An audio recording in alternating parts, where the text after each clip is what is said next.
Baik, Assalamualaikum warahmatullahi wabarakatuh. Salam, Om Swastiastu, Namo Buddhaya, salam kebajikan, salam sejahtera bagi kita semua. Rahayu, rahayu, rahayu. Baik, sebelumnya perkenalkan, nama saya Ahmad Muzaki Al-Fatir dengan NIM belakang 175 dari Fakultas Hukum Untak Surabaya. Nah, di sini saya akan membahas tentang sistem bebek lumpuh atau lemdak. Nah, apa sih itu sistem bebek lumpuh sendiri? Sistem bebek lumpuh atau lemdak merupakan sebuah hal, kalau kali ini kita akan membahas untuk yang merujuk di politiknya. Jadi dalam politik ini merujuk pada periode transisi ketika pejabat yang sedang menjabat telah kehilangan legitimasi politiknya karena penerusnya yang telah terpilih tetapi belum resmi mengambil alih jabatan. Jadi si pejabat ini tadi itu kehilangan kekuasaannya. Oke. Jadi kekuasaannya ini melemah, gitu katakanlah seperti itu. Dalam masa ini pejabat seringkali memiliki pengaruh yang lebih lemah dalam pemerintahan dan politik. Istilah ini pertama kali muncul di Amerika Serikat pada abad ke-18 yang awalnya terkait dengan dunia keuangan sebelum berkembang menjadi metafora politik. Oke, kemudian kita lanjut untuk di definisi dan karakteristik sendiri. Sebelumnya kita sudah dibahas definisi sedikit di atas apa sih lemdak tadi itu. Cuman kita bahas lagi di bawahnya asal usul. Nah, asal usul dan makna politiknya. Istilah lemdak berasal dari frasa Inggris yang menggambarkan bebek yang sedang terluka dan tidak mampu bergerak secara efektif. Itu yang dimaksud. Kemudian diistilahkan dalam politik yang mengacu pada pejabat yang kekuasaannya pincang karena tadi itu karena masa jabatannya hampir berakhir atau penerusnya sudah ditetapkan. Istilah lemdak sendiri ini sering dianggap sebagai hal yang biasanya menimpa oleh para politisi-politisi yang kehilangan kekuasaannya. Nah, untuk karakteristik daripada sistem bebek lumpuh ini sendiri, yang pertama ialah penurunan pengaruh politik. Pejabat yang memasuki fase lemdak seringkali kehilangan pengaruh terhadap kebijakan dan keputusan politik karena para pemangku kepentingan telah lebih fokus pada pemimpin yang akan datang. Kemudian yang kedua ada keterbatasan dalam pengambilan keputusan. Dalam banyak kasus, pejabat yang terkena dalam kondisi lemdak atau bebek lumpuh ini tidak dapat membuat kebijakan besar atau strategis dikarenakan mereka yang tidak lagi memiliki dukungan politik yang kuat. Karena itu tadi sudah diturunkan, sudah ada pewarisnya yang pasti, cuman posisinya memang masih belum resmi. Sehingga yang menjabat sebelumnya itu tadi memiliki pengaruh yang melemah gitu. Pengaruhnya dia melemah. Kemudian ada yang ketiga, potensi penyalahgunaan kekuasaan. Beberapa pejabat yang memasuki fase ini mungkin menggunakan sisa masa jabatannya mereka untuk mengeluarkan kebijakan yang menguntungkan kelompok tertentu. Pertama, menguntungkan kelompok tertentu dalam penyalahgunaan kekuasaan. Kemudian, atau bahkan diri mereka sendiri, menguntungkan diri mereka sendiri seperti pemberian gerasi atau keputusan kontroversial lainnya. Seperti itu. Halo, sebelumnya perkenalkan nama saya Iver Kesania, saya dari Prodi Hukum. Di sini saya akan menjelaskan tentang ciri-ciri utama dari sistem bebek lumpuh, yaitu yang pertama itu ada penurunan legitimasi, yaitu pejabat kehilangan dukungan politik dari partai, koalisi atau publik, dan keterbatasan dalam mengambil tindakan. Dan yang kedua itu ada kebijakan tergesa-gesa. Pada kebijakan yang dibuat atau disahkan dengan terburu-buru dan tanpa pertimbangan matang, terutama selama periode transisi pemerintahan, keputusan kontroversial sering diambil untuk mempertahankan warisan politik. Dan yang ketiga itu ada transisi kekuasaan, yaitu kelompok pemenang pemilu mulai mempengaruhi kebijakan meski belum resmi menjabat. Perkenalkan, nama saya Nadia Tesalonika Ardani dengan NIM 13124000155. Dinamika kekuasaan dalam sistem bebek lumpuh. Siapa yang berkuasa? Secara formal, kekuasaan tetap berada di tangan pejabat yang masih menjabat hingga masa jabatannya berakhir. Namun, secara de facto, otoritas mereka melemah karena hilangnya akuntabilitas dan intervensi kelompok transisi. Lalu bagaimana peran eksekutif, legislatif, dan yudisial? Peran eksekutif masih memiliki kekuasaan formal, tetapi sering menghadapi tantangan dalam mendapatkan dukungan politik. Lalu peran legislatif dapat membatasi atau mempercepat kebijakan tertentu sebelum pemerintah baru mengambil alih. Lalu yang terakhir ada peran yudisial, tetap independen tetapi keputusan yang diambil selama periode ini dapat berdampak besar. Halo, perkenalkan, nama saya Gerald Gedama dengan NIM 13124 Pada kesempatan kali ini saya akan memberikan contoh sistem bebek lumpuh yang ada di Indonesia. Untuk contoh yang pertama, yaitu ada masa akhir kepresidenan Joko Widodo.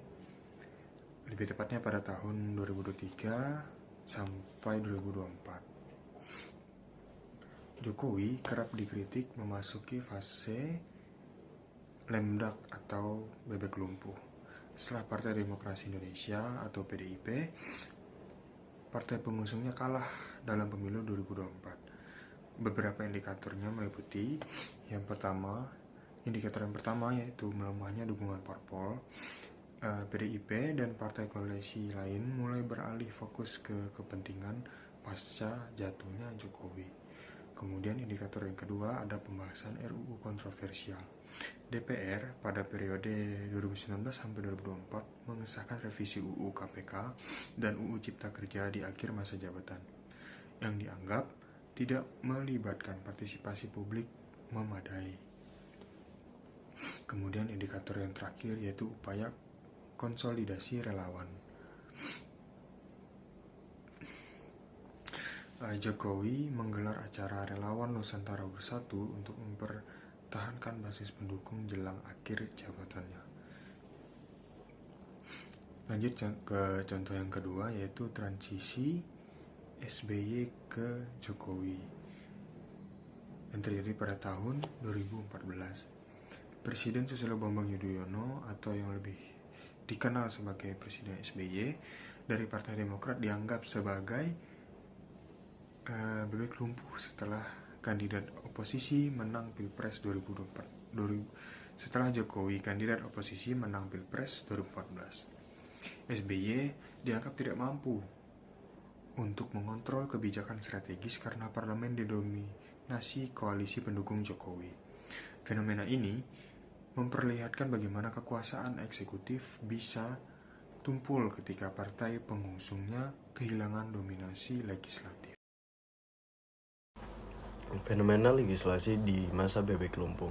Selama masa bebek lumpuh, DPR periode 2019 hingga 2024 menunjukkan peningkatan aktivitas legislasi yang signifikan. Sebanyak 43 RUU dibahas bersama pemerintah dalam kurun waktu 4 bulan. Meskipun sebelumnya hanya 18 UU disahkan pada 2023 dan 32 UU pada 2022. Beberapa RUU yang dibahas bahkan tidak masuk dalam Prolegnas 2020 hingga 2024, seperti revisi UU nomor 39 tahun 2008 tentang Kementerian Negara. Fenomena ini menimbulkan kekhawatiran karena anggota DPR yang tidak terpilih kembali tetap memiliki kewenangan untuk membahas dan mengesahkan RUU, meskipun legitimasi mereka dipertanyakan. Hal ini berpotensi dimanfaatkan untuk mengesahkan regulasi yang kontroversial atau tidak aspiratif. Kritik terhadap kinerja DPR 2019 hingga 2024 secara keseluruhan, kinerja legislasi DPR periode 2019 hingga 2024 mendapat kritik tajam. Forum Masyarakat Peduli Parlemen Indonesia atau Formapi mencatat bahwa dari 264 RUU dalam prolegnas hanya 27 yang berhasil disahkan, mencerminkan tingkat penyelesaian hanya sekitar 10,26%. Beberapa UU yang disahkan juga dinilai kontroversial dan kurang melibatkan partisipasi publik seperti UU Cipta Kerja yang dinyatakan inkonstitusional bersyarat oleh Mahkamah Konstitusi.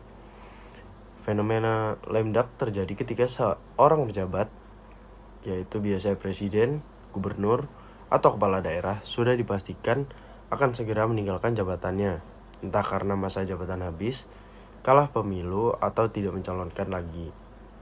Karena sudah di ujung masa jabatan, kekuasaan dan pengaruh politiknya cenderung melemah. Kebijakan tidak akuntabel dalam situasi lemdak sering muncul karena 1.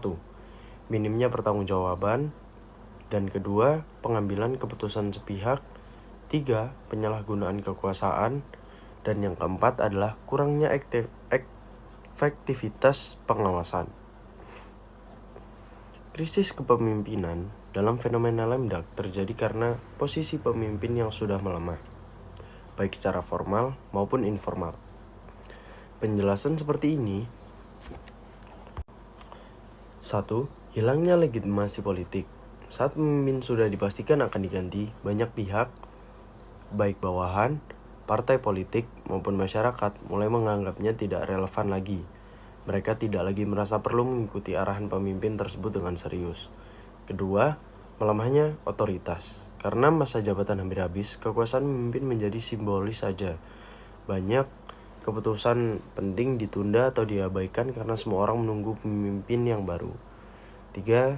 Birokrasi jadi mandek. Banyak pejabat atau birokrat ragu bertindak, takut salah langkah, atau lebih memilih untuk menunggu kebijakan pemimpin baru. Ini memperlambat pemerintahan dan pelayanan publik. Yang keempat, munculnya perebutan pengaruh. Saat pemimpin lemdak, elit politik dan pejabat mulai sibuk mempersiapkan diri untuk pemerintahan berikutnya, membangun koalisi baru, mencari jabatan, atau bahkan menjaga lawan. Ini membuat suasana politik tidak stabil.